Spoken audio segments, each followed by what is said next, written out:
this is again, as I mentioned, is not a one country phenomena. It is not a phenomena that occurs in India.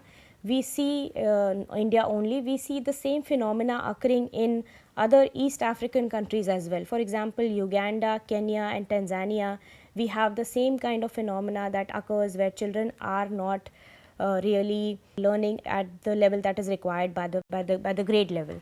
So, for example, this data is from Kenya, Uganda and Tanzania by a NGO called Uwezo, which did the survey in 2013. Each year they do a survey, and the results are very similar to what we found, what we get in India. We see that children, only 29% of the children are able to do numeracy amongst all the children that were tested in grade 3. This is again, the test is at grade 2 level.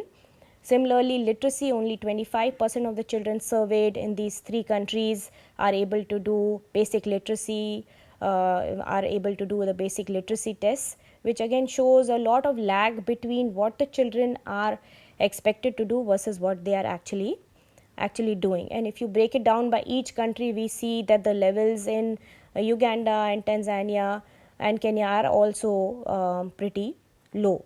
So, in this session, I want to give you an example of some literacy efforts elsewhere, not in India, but this example is from Malawi, which shows interesting ways of doing to improve literacy. This session is about literacy and learning. From the Millennium Villages project work in Tanzania, when we did school visits, we realized that some teachers really used innovative methods to teach in classes. Where I am touching here, it is where the effort. We were able to, for example, in Tanzania, we were able to see teachers that used locally available resources to be able to teach better in classes. They used them as teaching aids. They were not expensive at all. Teachers were imaginative to use plastic bottles, cans that were available. They engaged the classes, engaged the students in doing activities in the classes, and they were very engaging. They used multiple learning styles. They used both formal and informal methods to improve learning.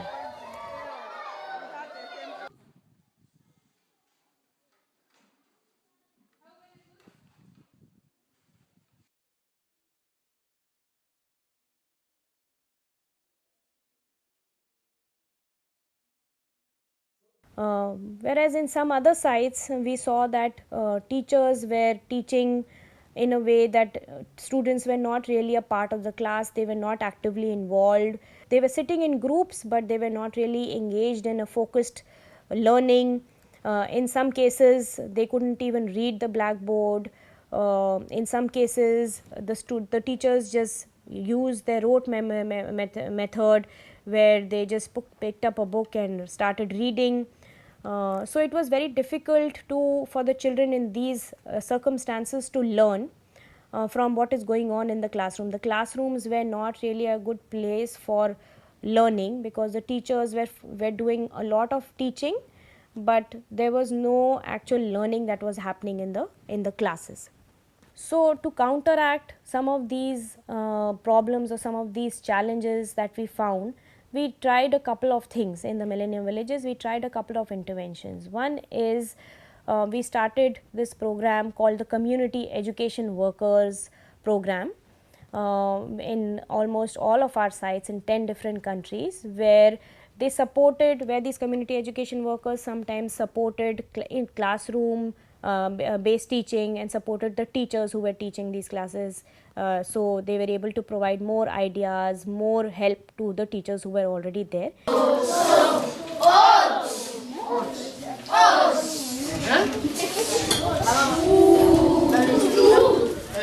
Yasa akuti bali tu izi tazona to set jerekeza mamamoto lawili mamamoto. In some other cases, like in Mondama, Malawi, they were able to have all these literacy boost classes outside our in the community. So they established what we call the village learning centers, where they were able to use this particular technique to improve learning.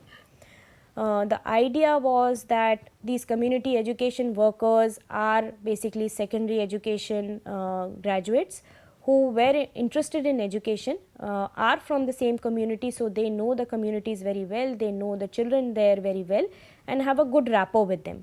So they were the best people who volunteered and said that yes, we want to change the way education is perceived in the community, and we want to bring this change in the learning levels of the children.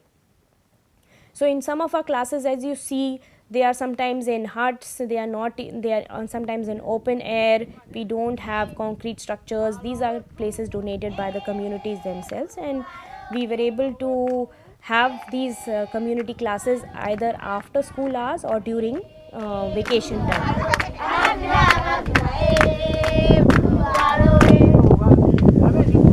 We focused on Chichewa language, which is the local language in the community. So our learning, our program was about improving Chichewa language competencies.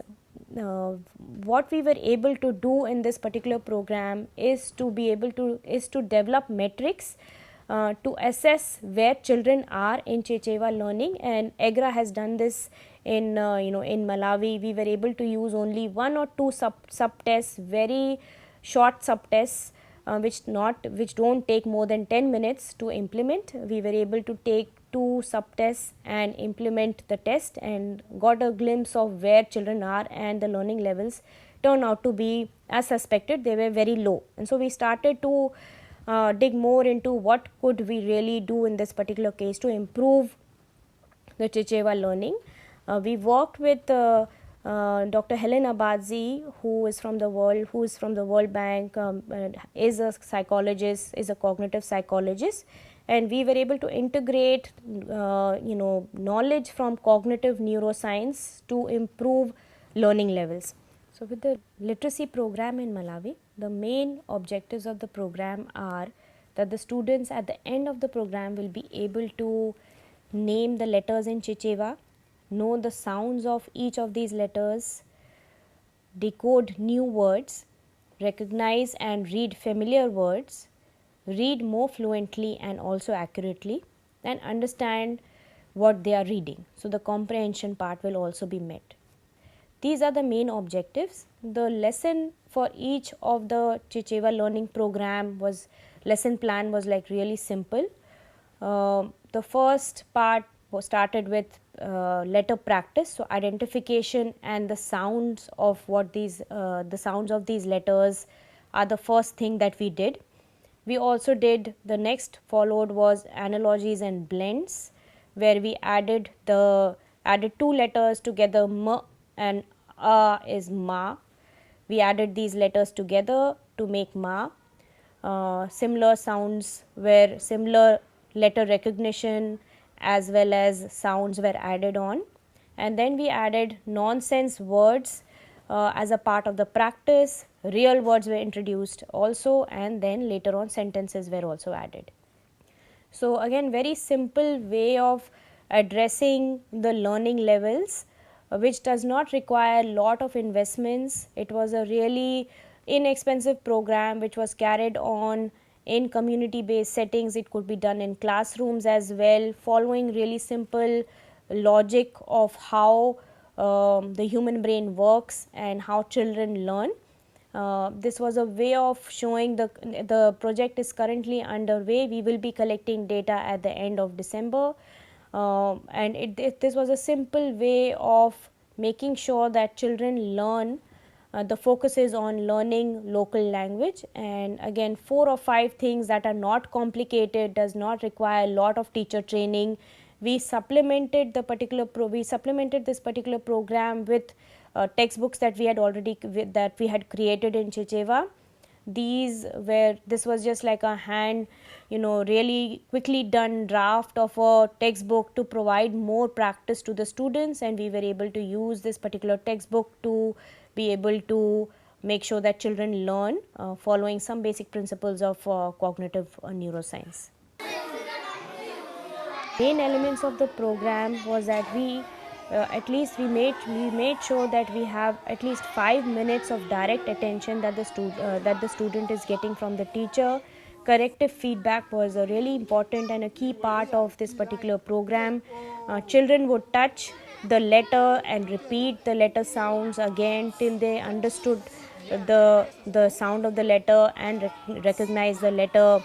The textbook that we had created had a big clear font so that children are not confused. This is the first time that they'll be reading these letters, so it included big fonts, very clearly visible, to be able for them to point the finger on these letters and to be able to really easily decode what the letter sounds are, and also understand how different letters combined together form a different form these sounds.